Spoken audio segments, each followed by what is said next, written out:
and that's how they become strong. It's easier for them to be in that kind of field. Only then you will be able to knock on the right door and prepare for it.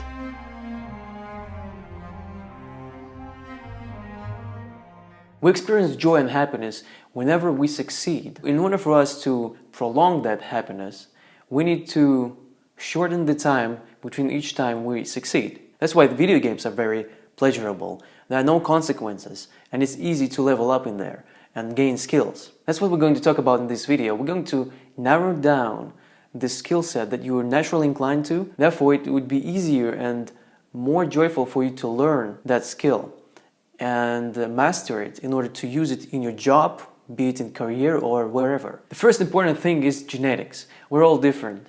For example, if you want to become a professional swimmer, it would be much easier for you to succeed if you would have long arms, long torso, and short legs. If you would succeed easier, therefore you would feel joy more often. Let me give you another example. Bodybuilding. It's all about the V shape. You know, broad shoulders, narrow waist and pelvis. So if genetically your pelvis is wide and your shape is more like U than V, like a square, then it will be much more hard for you to succeed and win. So genetics play a big role here. We just need to figure out what naturally you're good at and use that to grow in that field and succeed further. I, for example, am not physically strong, maybe because of my genetic history, or maybe because I had to share with my twin brother being born from one cell. So through experience, I know that I will not become a strong man who will lift 300 kilograms because I'm not built for that. However, I did become very fit through hard work, knowledge and practice, and I know I would succeed physically well further, but on a healthy, moderate, normal, rather than competitive and professional level. So I cannot change who I am. I could be disappointed and angry and blame the world for this, or I could figure out what is it that I'm good at and use those given traits to me to my advantage. It's like in an RPG game, which is known as role-playing game. If you ever played the Neverwinter Nights or Dungeons and Dragons, you will know. Basically, in those games, at the beginning, you have to create your own character. It can be a human, an orc, or elf, and then you have to select a class. So a fighter, or rogue, or a wizard, and each race has got its own advantages and disadvantages in those classes. So for example, if you're an orc, it would be really smart for you to choose a fighter or barbarian because you are big and strong. If you're a gnome, you're small and quiet. It would not really be smart for you to be a fighter or barbarian because genetically you're just not built for that. So you would probably be a wizard or rogue. So each race has got advantage in its own class, and that's how they become strong. It's easier for them to be in that kind of field. So different races are strong in their own way because of their different genetics, different traits that they have. So next time you're at the gym, do not compare yourself to that big guy who lifts 300 kilograms. His weight is his own challenge, according to his genetics, his skills and physique. You need to handle your own weight that is built for you to grow. So compare yourself to yourself from yesterday, from the previous training, and grow that way. We're all different. There's no point in comparing yourself with another person. It's like in Dragon Ball Z, you know, Goku. He's powerful on planet Earth because he is from another planet where probably a gravitation is 10 times stronger and harder. So naturally for him, when he comes to Earth, it's easy. So for the human being like Yamcha, it's hard for him to compete against him. He's got his own limit. It's just naturally, genetically, for him, harder. One more example, okay, not from the fantasy or fitness world, but from reality, okay? For example, let's say you are a good doctor, like you're a professional and you save lives, and then you start to learn dancing, and you never danced before. You fail at the beginning, and there's a guy next to you who is a professional dancer, and he's like dancing hell out of it, you know, he's a professional. You might be jealous or maybe feel uncomfortable because you compare yourself with that person. But the thing is that if he would be put into your world and start to operating on the patients, he would fail. He would be uncomfortable in your world as you are uncomfortable in his world if you compare yourself to him. You both are professionals, it's just in different fields. So there's no point for you to compare yourself to him because it is a different skill, different field. Let's come back a little. In the video game, you can select your character, but in life it's much more harder. We play a hard mode, where you have a random character from the beginning, and then you build up. So if we look through the game allegory again, First, what we need to do is to figure out which race you are. Let's say you are trying to become a strongman, like Hulk, but it so is that genetically you are meant to be a Doctor Strange. So you are knocking on the wrong door. It will not open for you. The first thing you need to do is figure out that you are not Hulk, you are Doctor Strange. Only then you will be able to knock on the right door and prepare for it. Then you will start to explore a completely natural field for you. So at the beginning we're different and we're given different skills and traits. And that's interesting, to see where you will end up in your storyline by following this different, completely unexpected path. So it's okay to be small, it's okay to not be strong, but you can be quick and sneaky. So what if you are not good looking? You can become charismatic or an intelligent inventor. Or maybe you're not good with numbers, whatever. You can become a storyteller. That is the beauty of us being different and completing each other in a different field. So those traits from birth that you have only determines the difficulty level in your life. Just figure out who you are and use those traits to your advantage. But not everything is decided by genetics.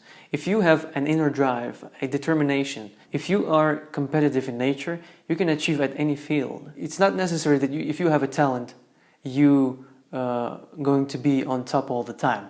The thing is that the talented people, they know that it's easy for them to achieve something. When something strikes hard in the life, they don't have that determination because they don't know the price of hard work. They never experienced that. So determination, hard work really can overcome the talent. A good example for this is Bruce Lee, a legend who proved everybody wrong. For his size and weight, he was really strong and fast. His physique was not really meant for what he was capable of. He must have been very mentally tough. He was achieving all this through hard work and determination. So there are exceptions. So genetics is one thing for you to figure out what is it that you're good at and narrow down your field of interest. The second thing is the skills that you already have from your past. Let me elaborate on that now. One time I found a profound video. It's called The Long Game Part 2. I will leave the link in the description down below there. This video is about how talented people succeeded in their life, and one of the examples was Da Vinci. He succeeded only when he was 46 years old. All this time, about 15 years, even more, he was working as a freelancer, doing the projects that were not even succeeding. He also was practicing on his spare time. He mastered that skill through years. Only then he became success. And then there was another example, and the question, why then Mozart and Tiger Woods became so successful when they were young?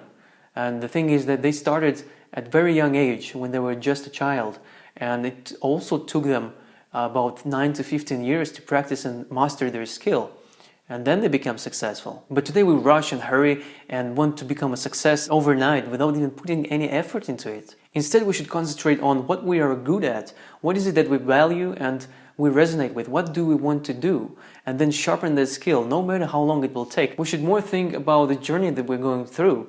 So do not expect to become a success overnight. Now, how to use it in order to figure out what are you good at? I invite you to go back in time, like 15 years, and look for the skills that you might have in the past.